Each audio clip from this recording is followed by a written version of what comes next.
Hey guys, I'm here in the Volkswagen section.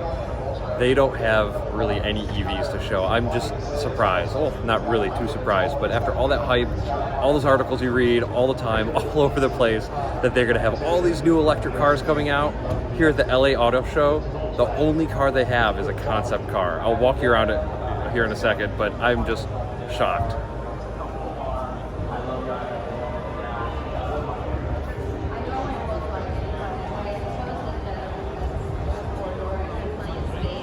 I mean, it looks really cool.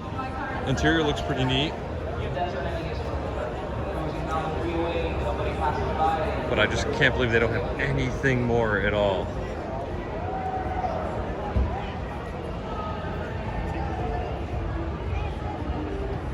Let's go see the front real quick.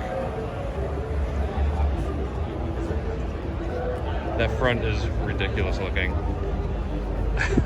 Jeez. Come on, Volkswagen, get with it.